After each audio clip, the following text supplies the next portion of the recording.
did you kind of start looking at things, and when did you kind of know that you weren't going to make it?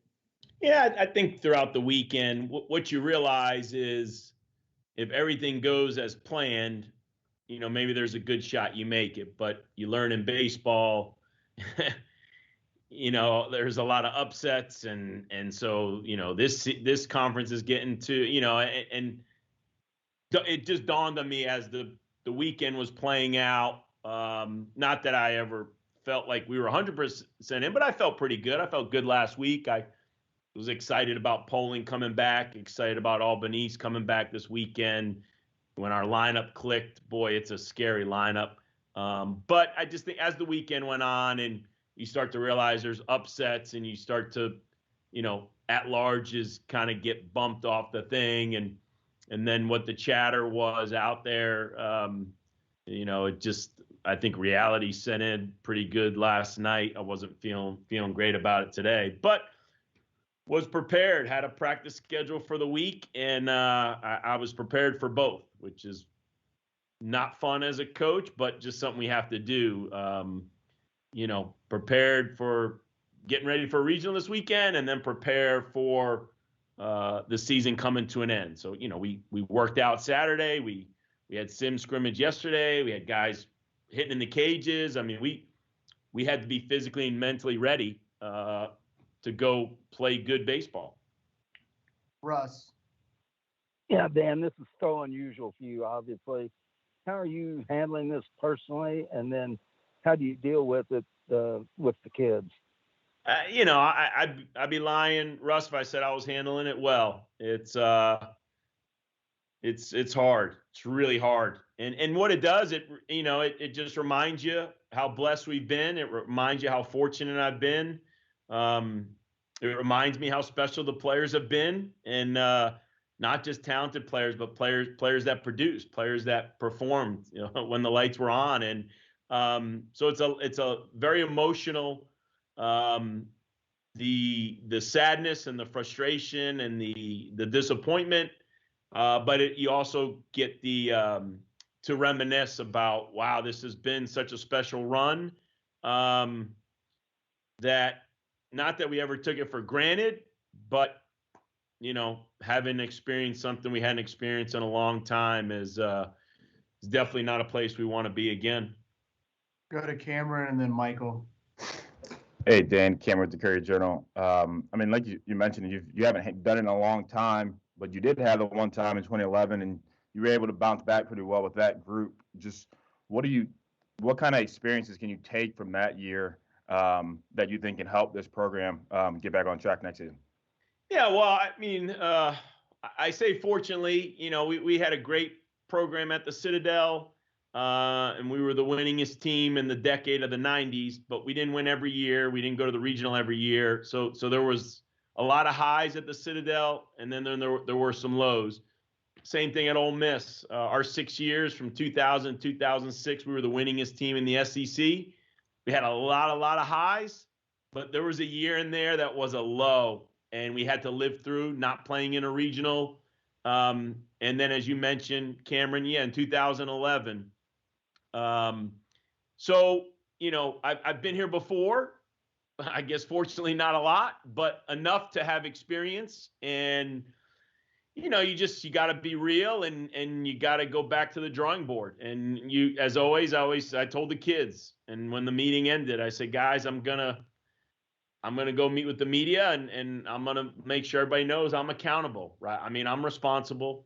I hold myself responsible for this and where we're at and how we played. And so I have to look in the mirror first and have to do my checks and balances. And, but what you should probably do every year, right? Win or lose, is how do we get better and looking ahead at the future. I would imagine now that having such an unusual meeting, that, you got their attention, and, as you reminded the kids in the meeting today, we hope you learn a lot of valuable lessons from this program.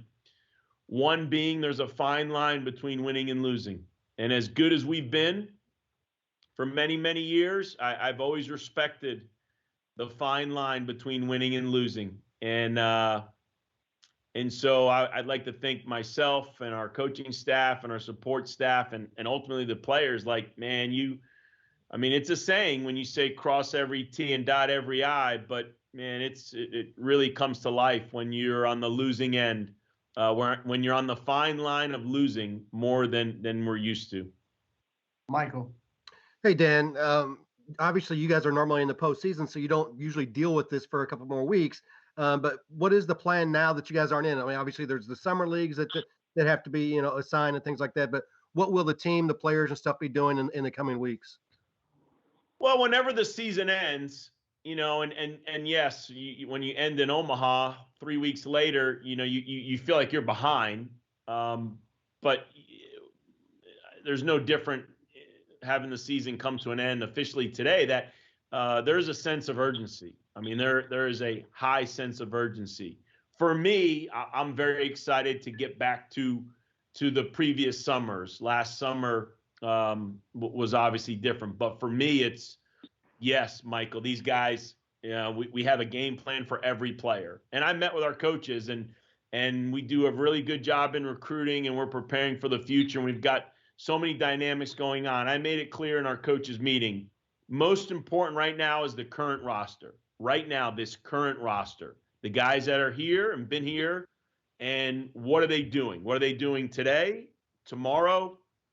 And it starts with obviously our big summer ball list. We'll have a big list of guys going off to play summer ball. We obviously got a big list, a group of guys that are in the draft mix, and some are going to sign and some you don't think are going to sign. And then you got some in the middle, right? So as is every summer, man, we have to get every kid in a position to get better and have a game plan. And we have to get ready for our camps, which is a big part of our program, and the tournaments and the recruiting calendar. And, as most people know, college baseball, our summers are crazy. And I'm looking forward to getting back to the craziness of a normal summer. Go to Tyler and then Cameron again. Hey, Dan, you guys had that series with Pitt kind of canceled, and it felt like the season after that just kind of went downhill. Do you think that had a major impact on you guys, and if so, how?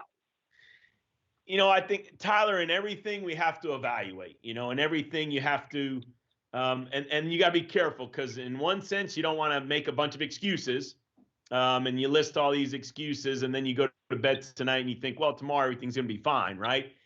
But on the other side, you want to be a realist too. And so, yes, it's amazing when you look at it on paper, both Pitt and ourselves playing, they're winning their division and we're a game maybe or so out of our division, playing really good baseball. And I never would imagine when I got that call on a Wednesday afternoon that would send us into a tailspin.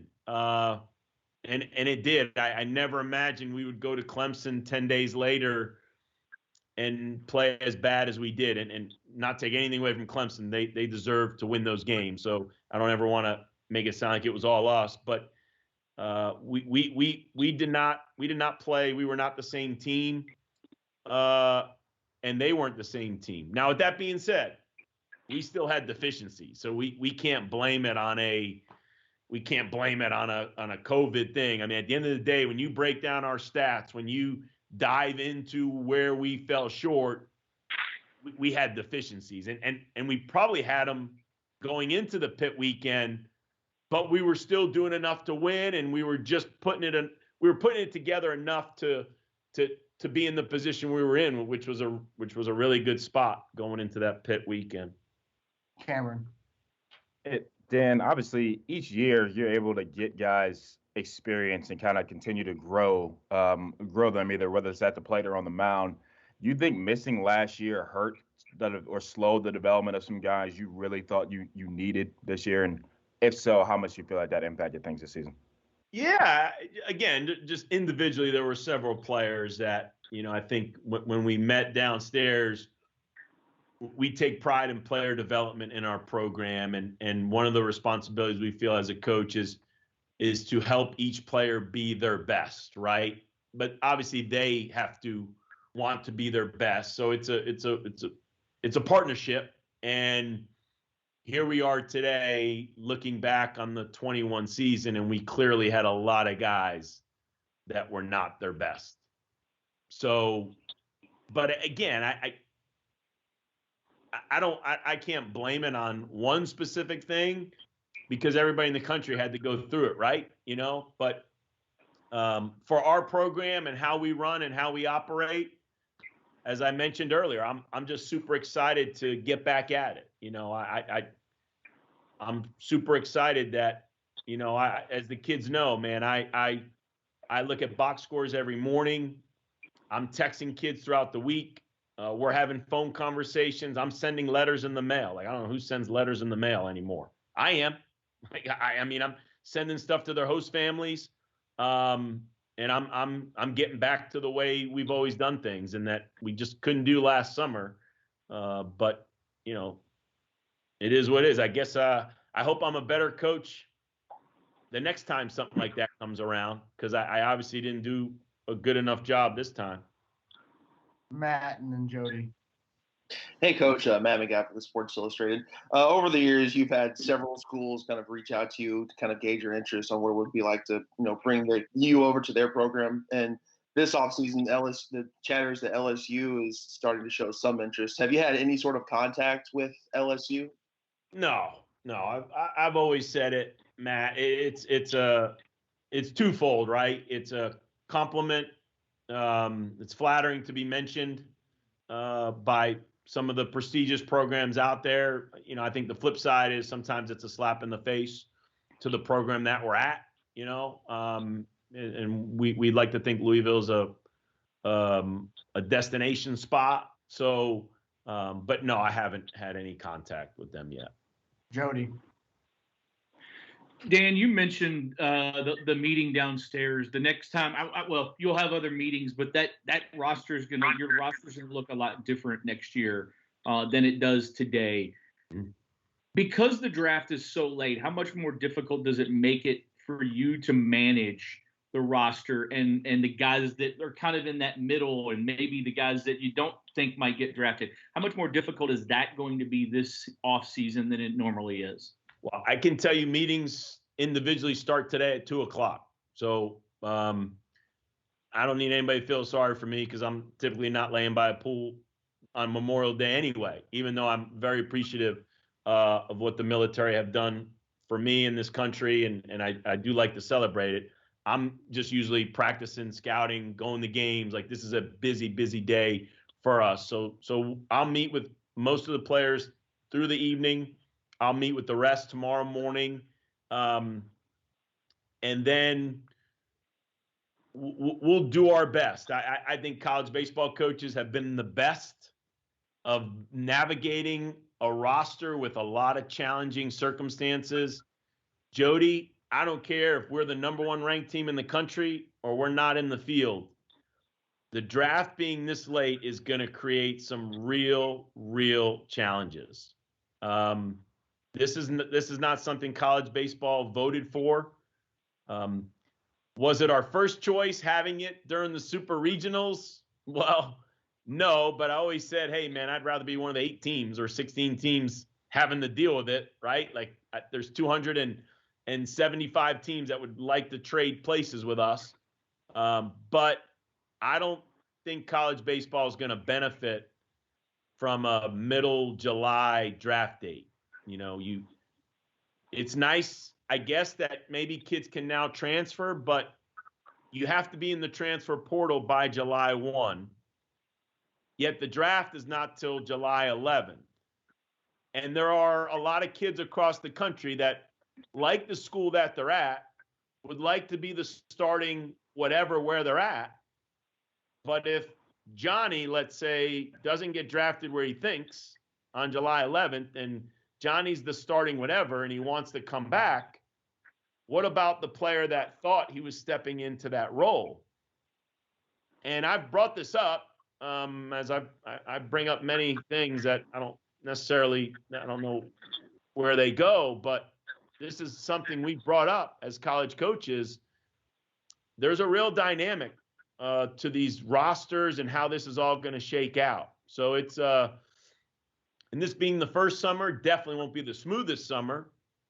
But when it's all said and done, I don't know if any sport has had the practice and the experience that the world of college baseball has had, even with the challenge of this later draft. So I think we'll do a pretty good job, but it's not going to be an exact science. There's going to be some unfortunate situations that come out, and hopefully we can make some tweaks over the next year or two to make this process a little smoother. Because at the end of the day, we're talking about the student athlete.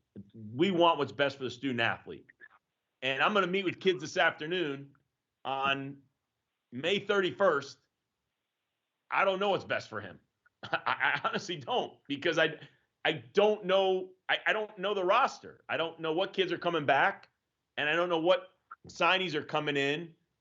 So there's going to be a lot of gray area, which I'm not a fan of, but it is what it is. Michael and then Matt. Hey, Dan, you kind of touched on it there a little bit, but obviously over the last year or so, you guys, when it comes to recruiting, you haven't been able to do it in person. Kind of a twofold question. How does, now that June, you guys can start recruiting in person again, how does that impact your program? And then, as you mentioned, the transfer portal is there as well. Do you anticipate, looking in there and those kind of things as well? Well, the reason we've had all the success we've had, number one, is recruiting. So I always say we don't sprinkle magic dust on these players. We've recruited a lot of good players, and yes, we've helped them get better, and they've bought in all the factors line up. But we're going to jump right into recruiting, and it never stopped in, just stopped in person. But now we can get back out, and recruiting is so far ahead that all these kids in the 22 class and the 23 class, a lot of these kids have been committed for a couple years anyway. So, the transfer portal is, I want it to be a win-win. Like, I want to help kids that might be a little low on the depth chart, and they can get to school X or Y, and they can play, because I always say I played at a mid-major at the time of my life. Great memories, great friends. I wouldn't trade it for anything. So there are a lot of positives to the transfer portal. The negative is, you're hearing what's happening in other sports. I won't say which, but you're hearing it. And I can just tell you from our standpoint, we're not like, I'm not going to act like we wouldn't take somebody, from the transfer portal, but it's not like we're waiting for somebody to jump in there. I trust the kids we've recruited. I trust the kids who've committed. But again, I'd be a fool if you have the right kid in the right situation. Maybe it's a coaching change, or who knows, the right reason to say, hey, maybe it's a kid that we recruited and he chose another school and realizes this is a better fit for him. So, we'd be fools to not pay attention to it, but it's not choice one. We're not going to live and die in the transfer world. Matt. Hey, Coach Matt again. Obviously, it's going to be about another month before you know who's coming back, who's going. But for the guys that that are coming back, or at least you have a very good feeling that are coming back, what is the first thing you're telling them to improve upon, whether it be physically, mentally, part of their game, to ensure that Louisville does not have another year where they have potentially a collapse, or to make sure that they do get back to the NCAA tournament? It's about being their best. So each kid has his own set of notes. Some kids are getting stronger. Some kids are becoming better athletes. Some kids have to get a little quicker. Some kids have to get better defensively. Some kids have to get a better breaking ball. Each kid has his list. So our job is to be clear where they need to improve, and help them, put them in a situation to do that, whether that's playing in a summer league or whether that's staying here, and getting in the weight room for the next 4 to 8 weeks. So, that's part of the meeting process. And at the end of the day, if each kid is striving to be his best, and we keep doing what we're doing, I have no doubt we'll bounce back. But it's just not given. It's not an automatic. But I like our process. I like our system. And I don't mind the challenge either. Like I've already had a chip on my shoulder to begin with. So, you know, we welcome the doubters and we welcome those that are down on us. And hey, just I'd like to think enough people will believe in us and support us and do what they need to do if they can help us in any way to get back to the program that we've been. Tyler and then Jody. Dan, between the season being canceled last year, the uncertainty following it, and then the results of this season, how much do you think you've learned about yourself as a coach in terms of what to take from this, all of this, and apply it to try and make sure this can't happen again next year? I think you're always learning. You know, what do we say to our players? You know, I've got notes for a few younger guys. You know, you never arrive. Don't think you've arrived. You know, you got to keep learning. You got to keep getting better. You got to adjust, right? You got to adapt. What worked yesterday might not work tomorrow. You know, so I mean, I again, we could win the national championship. I'm not going to act like I'm not learning, and I'm not going to continue to learn and try to get better. You know, again, as the message is with the players, it's just about being our best. You know, in 11, we just weren't great. Like we had an older group that really wasn't that good, and we had a talented younger group that was pretty good, but they were young, and we went through a normal transition, you know, that happens to all programs. This was different. I mean, we had a lot of talent. I mean, we had plenty of talent. Now we had a lot of issues on the mound, and that's a whole story in itself, but we had a lot of talent. I mean, we're gonna, and I'm proud. I'm happy for the kids. I mean, we're gonna pump out a couple first rounders and a couple, I don't know, a second or a third and a fourth and a fifth. And I mean, we're gonna pump several guys into pro ball, as we've been doing for a good stretch. But yeah, we just had a lot of guys that didn't play up to that level. You know, we had a few, but we didn't have enough. And but again, that as coaches, you always feel that that's our job, that's our responsibility to help these kids be their best. So it's a growth mindset. I talk about a lot with our players, man. You can't have a fixed mindset. You know, I talked about Corey Ray and when he got here, what type of player he was, and by December, I was 50-50 if he was going to make it at Louisville. And by April, I was 75%, 25% he was going to make it at Louisville. And by the postseason, I was 100%, you know, because, you know, Corey Ray had a growth mindset. He was willing to adapt, willing to make changes, willing to make adjustments, willing to learn, willing to try something new. The fixed mindset, you got to be careful. So as successful as we've been, I don't ever want to have a fixed mindset. I believe me, I got to grow in areas and I got to get better. So like you said, yeah, we don't want this to happen again. I don't want those kids to sit in that meeting room and be on the bubble and not get that call. The cool thing about being in that meeting room on the bubble, if you get the call, I learned is a powerful thing. Like, it would have been fun to take this group into a regional with cheers and real excitement and real energy and I got a second chance at life here. With the pitching staff, we felt starting to come together. It would have been real fun. So I don't want to act like we're above ever being on the bubble and being in the position we were in today, because I'd be foolish to act like that. But the players have to know, and the program has to know, there's an obvious standard when you choose to come to Louisville, and this year wasn't the standard. All right, we'll go last one with Jody. Dan, you've mentioned a lot about the future. You've got a ton of signees. You've got a whole lot in the class that will be coming in this summer. Will you do the same kind of routine with those guys? Will they get here in July, even though the draft for some of them I know is still a factor as well? And then can you just kind of comment on that group and how excited you are after so many years of keeping them together that you've got them all signed?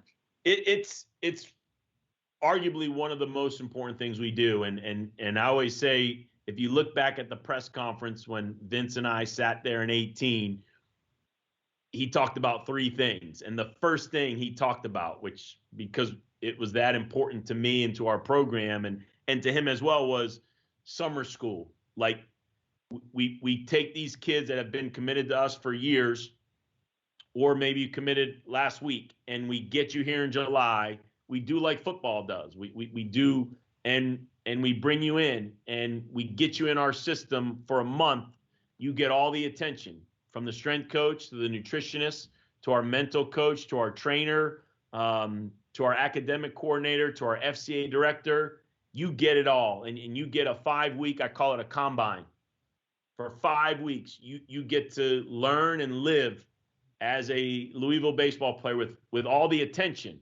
So late August, when school starts and all the returners are back, you are now ready to go. You are prepared. And that started with Jeffrey Thompson, Chad Green, Adam Engel, Cole Sturgeon, Dace Kine, Cody Ege.